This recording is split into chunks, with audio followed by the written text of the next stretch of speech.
I found out I had terminal brain cancer and caught my wife cheating on me with her coworker on the same day. It was like the universe decided to crush me completely in 24 hours. Standing there in the doorway of our bedroom watching Amanda writhing beneath Jake from her law firm, something inside me just snapped. I could have confronted them, right then thrown things screamed until my lungs gave out. Instead, I quietly closed the door and walked away. They never even knew I was there. That was when I decided if I was going down, I was taking their happiness with me. If you are watching this video from a cancer treatment center, know that you are not alone. Hit like and subscribe to hear how I took back control even when fate seemed to have stolen everything from me.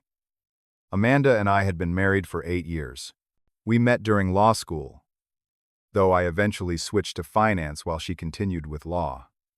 From the outside, we had it all. A beautiful colonial home in the suburbs, successful careers, and what I thought was a rock-solid marriage built on trust, communication, and shared dreams. Till death do us part, she had promised with tears in her eyes on our wedding day. Little did I know how meaningless those words would become. The first sign something was wrong with my health started about 6 months ago. Persistent headaches that no amount of Tylenol could touch. Unexplained weight loss despite eating normally. Fatigue that made even getting out of bed feel like climbing Mount Everest. I brushed it off as stress from my job as a portfolio manager at Franklin Investment Group. The 60-hour work weeks would wear anyone down, I told myself. Looking back, there were signs. Something was wrong with my marriage, too. Amanda started working late more often. Her weekend depositions became increasingly frequent. She was constantly texting, but would angle her phone away when I entered the room. When we did spend time together, she seemed distant, like her mind was somewhere else. With someone else, as it turned out. But I trusted her completely. That was my first mistake. The day everything fell apart started like any other. I had finally given in to my doctor's insistence and scheduled comprehensive tests. The results came back faster than expected. I still remember the gentle way Dr. Matthews asked me to sit down in his office that Tuesday afternoon. "Marvin, I am afraid I have some difficult news. The MRI shows a glioblastoma, an aggressive brain tumor. Based on its size and location," his voice seemed to fade in and out as he continued explaining. "Terminal cancer. 6 to 8 months.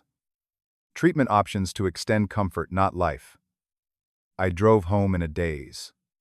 The world around me seemed suddenly strange and distant, like I was watching it through glass. I needed Amanda. Despite our recent distance, she was my wife, my partner. If anyone could help me face this impossible situation, it would be her. I left work early, not even bothering to tell my boss why. Nothing seemed to matter except getting home to Amanda. Our driveway had an unfamiliar black Audi parked in it. I recognized it vaguely as belonging to Jake Peterson, a senior partner at Amanda's firm. My mind, still reeling from the diagnosis, did not immediately jump to suspicion. Perhaps they were working on a case together. Perhaps she had already sensed something was wrong and had called a friend for support. I entered our home quietly, hearing muffled voices from upstairs. Following the sound, I approached our bedroom, the door slightly ajar. What I saw destroyed whatever was left of my world after the doctor's office. Amanda, my wife of 8 years, naked and moaning beneath her coworker. In our bed, on the sheets I had bought her for our anniversary. I stood frozen, unable to process this new nightmare on top of the first. After what seemed like an eternity, I silently backed away and left the house. They never even knew I had been there. I drove aimlessly for hours, eventually checking into a Holiday Inn on the outskirts of town. My phone buzzed repeatedly with texts from Amanda, wondering where I was, why I wasn't answering when I would be home. The casual normality of her messages made me physically ill. That night, while Amanda thought I was working late, I used our shared cloud account to access her backup messages. What I found was worse than I imagined. Their affair had been going on for almost 2 years. 2 years of lies. 2 years of betrayal, while I worked myself to exhaustion to build our future. A future I no longer had. The cruel coincidence of discovering both my impending death and my wife's betrayal on the same day broke something fundamental in me. I had always been the nice guy, the reasonable one, the one who believed in second chances and forgiveness.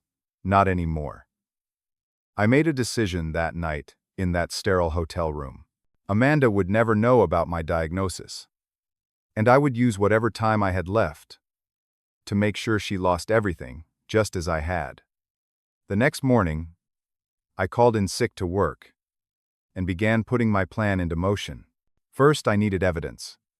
I hired Thomas Wilson, a private investigator recommended by a colleague who had gone through a messy divorce.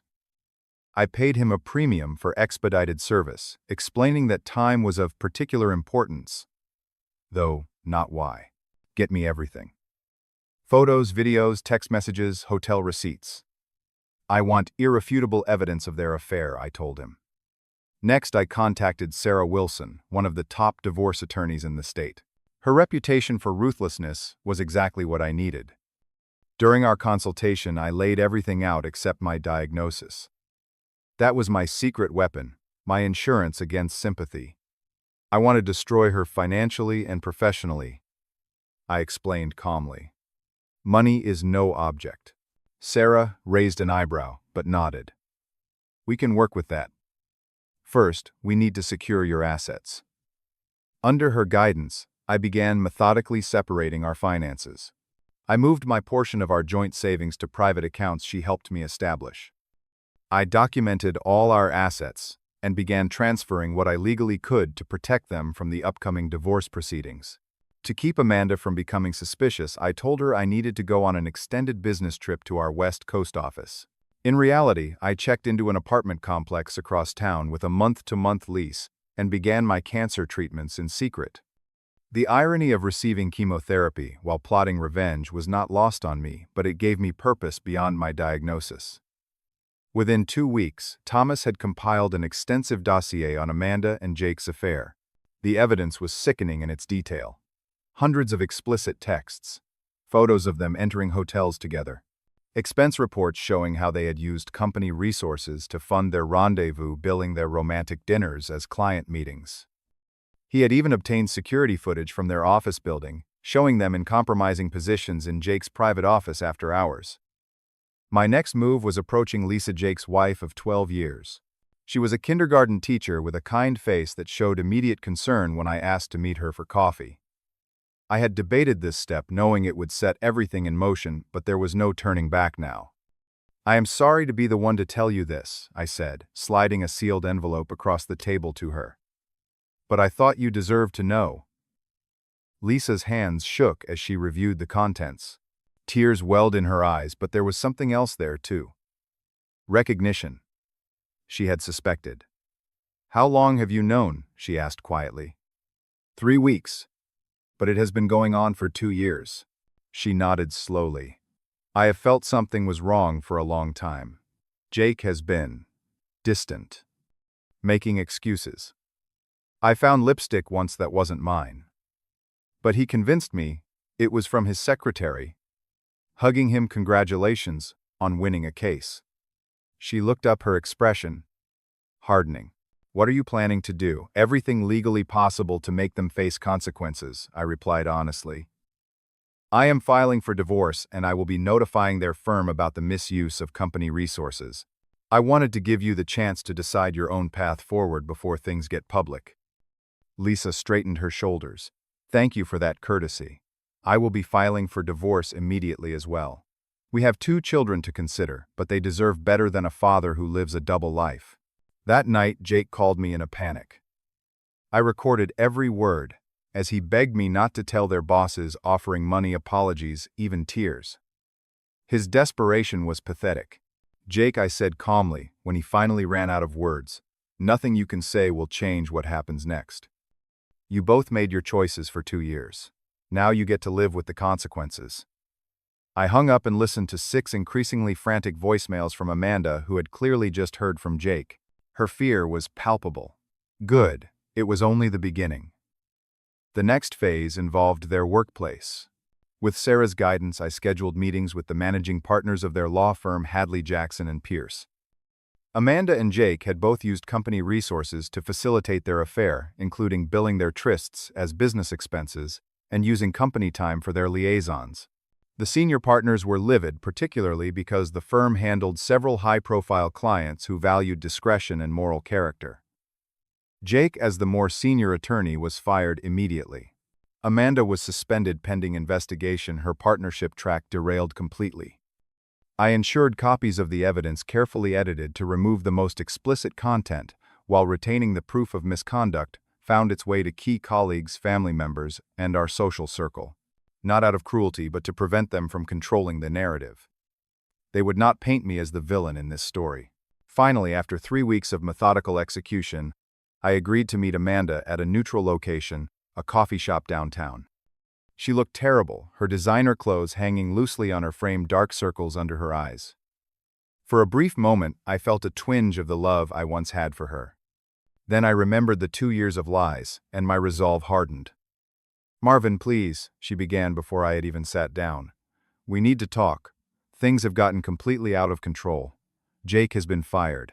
The firm has suspended me. Everyone is looking at me like I am a monster." "Are they wrong?" I asked quietly. Her eyes widened. "It was a mistake, yes, but this level of punishment is cruel. You have systematically destroyed my life. Our families know, our friends know, my career is in shambles. 2 years is not a mistake, Amanda. It was a choice you made every day. Thousands of individual decisions to betray me. I know I hurt you," she said, tears streaming down her face. "And I am so sorry. But we can work through this. We can get counseling. I will do anything to fix this." I laughed without humor. "There is nothing to fix. I have filed for divorce.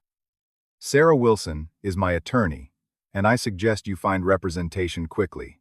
The color drained from her face at the mention of Sarah's name. "You went to the Barracuda, Marvin. She will take everything. That is the idea. Why are you doing this? This is not you.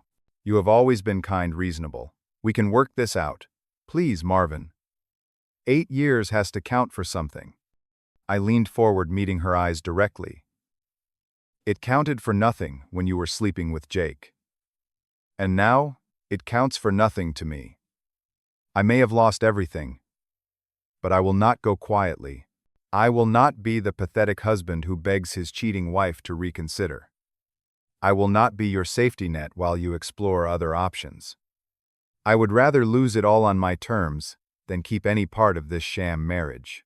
"What happened to you?" she whispered, not recognizing the man before her. "What happened was, I received a death sentence and found my wife cheating on the same day I thought, but did not say. Instead, I stood and delivered my final words to the woman I had once planned to grow old with. I may have lost everything, but I will not leave without my dignity. Goodbye, Amanda." The fallout from my actions spread like ripples in a pond, affecting far more than just Amanda and Jake. Amanda was eventually fired from the firm when an ethics investigation revealed she had also compromised confidential client information in messages to Jake. Her professional reputation was in tatters, and no top-tier law firm would touch her. With her high-end lifestyle and substantial debt from designer shopping habits, the financial impact was devastating. Jake fared no better. Lisa filed for divorce immediately, and given the circumstances and her career as a beloved kindergarten teacher, received primary custody of their 2 children. The court ordered Jake to pay substantial alimony and child support, which became increasingly difficult as his career prospects dwindled. Legal circles are surprisingly small, and gossip travels fast. Within months, he had relocated to a small firm in a different state, taking a massive pay cut in the process. I sold our house, which had been primarily purchased with my down payment before the marriage. After the divorce settlement, which Sarah handled masterfully, I used the proceeds to fund my increasingly expensive experimental cancer treatments and to fulfill some bucket list dreams. I spent 2 weeks in Italy, visited the Grand Canyon, and went skydiving. Things Amanda had always been too busy to do with me. Through it all, I told no one about my diagnosis. Not my parents, not my friends, not my coworkers. I wanted no pity, no softening of the consequences for Amanda and Jake based on sympathy. This was about justice, not charity. Then came the complication I had not anticipated. Amanda discovered my illness through a chance connection. Her college roommate worked as a nurse administrator at the hospital where I was receiving treatment. Medical privacy laws were supposed to prevent such disclosures, but human nature and gossip circumvented those protections. Suddenly, my phone was flooded with messages from Amanda, alternating between rage at being kept in the dark and desperate pleas to let her support me through my illness. "You are dying and you did not tell me. How could you be so cruel?" one message read. "Please, Marvin, let me be there for you. Whatever happened between us, you should not go through this alone," said another. I changed my number and instructed Sarah to handle any further communications. I had no interest in Amanda's guilt-fueled caretaking offers. They were too little too late, and almost certainly motivated more by her desire for redemption than any genuine concern for my welfare. The unexpected blow to her reputation and career led Amanda to eventually move back to her parents' home in Ohio. From occasional updates that filtered through mutual acquaintances, I heard she was working at a small practice handling routine real estate closings, a far cry from her previous high-profile corporate litigation career. As the months passed and my condition progressed, I threw myself into completing my bucket list. I tried to focus on experiences rather than the constant physical decline. The headaches grew worse, the nausea from treatment more debilitating. But I found unexpected comfort in the routine of the cancer center and in the people there. Particularly Emily, an oncology nurse with warm eyes and a no-nonsense attitude that somehow made the horrific situation more bearable. She never offered empty platitudes or treated me with kid gloves. "You look terrible today," she would announce, checking my vitals. "But your blood work is improving, so I will take it." Over time, our professional relationship evolved into friendship. Emily was divorced herself, and something about our shared experience of betrayal created a foundation of understanding between us.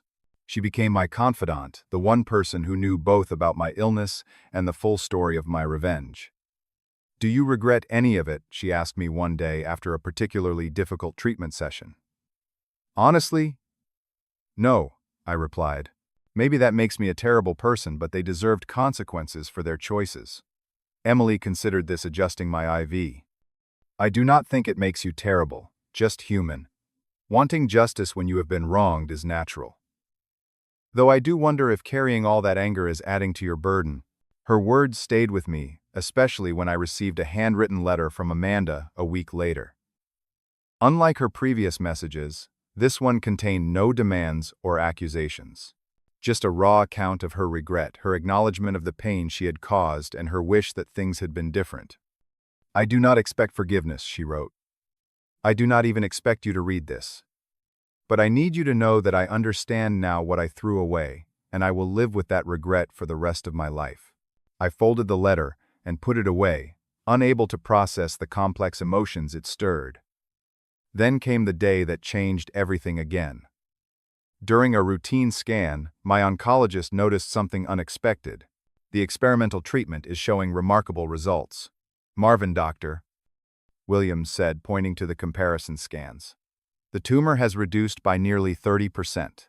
If this continues, we could be looking at extending your prognosis significantly, perhaps 1 to 2 years beyond our original estimate." The news should have been purely joyful, but it complicated everything. I had been living as if each day might be my last, making decisions with a shortened horizon in mind. The possibility of more time meant reconsidering many of those choices. That same week, fate delivered another twist. While waiting for treatment, I glanced up to see a familiar face in the oncology waiting room. Jake, looking gaunt and pale, sat flipping through a magazine without really seeing it. Before I could decide whether to acknowledge him or not, he looked up, and our eyes met. The recognition was immediate, as was the complex mix of emotions that passed over his face. Shock, shame, anger, and something else. Resignation, perhaps. After a moment's hesitation, he rose and approached my chair. "Marvin," he said, simply, his voice rougher than I remembered. "Jake." An awkward silence stretched between us before he spoke again. "Lymphoma. Stage 4. Ironic, right? I did not know what to say. The man before me had helped destroy my marriage, and I had helped destroy his life in return. Yet here we both sat united by the great equalizer of serious illness. How long, I finally asked. Maybe 6 months. Conventional treatments failed. He paused. And you? Terminal brain cancer. Although they are saying now I might have longer than expected. He nodded slowly. Lisa told me what you are going through. She heard from Amanda. Another silence, heavier this time. I deserved what happened, Jake said finally. Not just the divorce or the job. All of it. I make no excuses. His unexpected accountability left me speechless. We talked for nearly an hour, two dying men with nothing left to lose and no reason for anything but honesty. He told me about his children, how he saw them only once a month now. How his son had stopped calling him dad. How he would likely not live to see his daughter graduate high school. As I watched him leave for his treatment, I felt the first crack in the wall of anger I had built. That evening, I took out the stack of unread letters from Amanda and began to work my way through them. That conversation with Jake marked the beginning of my journey toward something I never expected to find: peace.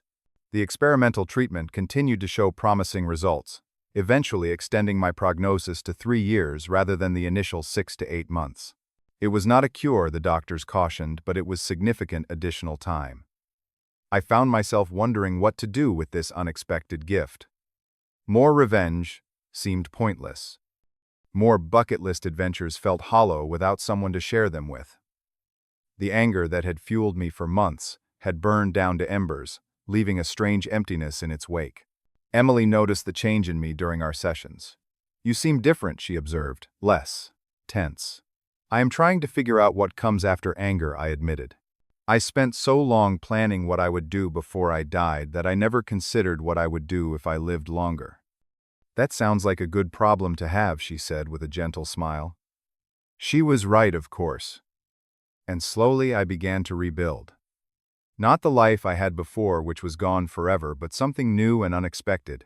I used a significant portion of my divorce settlement and savings to establish a support fund for cancer patients facing financial hardship during treatment. The Marcus White Foundation, named for my grandfather, helped cover everything from mortgage payments to childcare for families devastated by both the emotional and financial toll of cancer. The foundation gave me purpose beyond survival and revenge. It connected me to a community of people who understood the strange, liminal space of living with terminal illness, the way it changes your perspective on everything from daily annoyances to long-term plans. 3 months after my conversation with Jake, I received word that he had passed away. The news affected me more deeply than I expected. Our shared experience of illness had created an unusual bond, complicated by our history, but real nonetheless. I sent flowers to the funeral but did not attend, not wanting to create discomfort for his family. What I did do, however, was reach out to Lisa. Not with romantic intentions, but to offer support for Jake's children through the foundation. We met for coffee, a very different meeting than our first one when I had delivered the news of her husband's infidelity. They are struggling, she admitted when I asked about the kids. Especially Noah. He and Jake had just started rebuilding their relationship when he got too sick for visits. The foundation has a program specifically for children who have lost parents to cancer, I explained. It includes grief counseling, but also college funds and mentorship programs. Lisa's eyes filled with tears. After everything that happened between you and Jake, why would you do this? I considered her question carefully. Because children should not pay for their parents' mistakes. And because I understand better than most how precious time is. 2 weeks later, I received word that Jake's funeral had been delayed to accommodate family travel. Against my earlier decision, I chose to attend, standing at the back of the small chapel. As the service concluded, I found myself face to face with Amanda for the first time in nearly a year. She looked different. Simpler clothes, less makeup, a new softness to her face that had nothing to do with weight and everything to do with humility. For a moment, neither of us spoke. "You came," she finally said. "It seemed important somehow." She nodded. "I am glad you did. And glad to see you, still here." My friend said the new treatment was working well. For now, I acknowledged. Nothing is permanent. No, she agreed quietly. I have certainly learned that. We spoke briefly about neutral topics, her new job teaching law at a community college, my foundation work. There was no discussion of reconciliation, no dramatic confessions or forgiveness scenes like in the movies. Just two people who had once meant everything to each other, acknowledging that life had moved on for both of us. As winter turned to spring, my relationship with Emily evolved beyond friendship. It happened gradually, naturally, without the intense passion of youth, but with the deeper appreciation that comes from shared difficulty. She knew all of me, the good and the vengeful, the strong and the vulnerable, and chose to stay anyway. I cannot promise you forever. I told her one evening as we watched the sunset from my new apartment balcony. The doctors are optimistic, but this cancer will likely take me eventually. She took my hand, her grip firm and grounding. Nobody can promise forever, Marvin. Terminal diagnosis or not. We all just have today, some of us, are just more aware of it than others. Her wisdom, as always, cut through my fear. We began building a life together one day at a time, neither denying the reality of my illness nor allowing it to define our relationship. Then came the news that changed everything yet again. A new drug trial showing unprecedented success with glioblastoma patients like me. My oncologist was cautiously optimistic. This is not a cure, Dr. Williams emphasized. But for some patients in the trial, it has halted tumor growth indefinitely. We would be talking about managing cancer as a chronic condition rather than a terminal illness.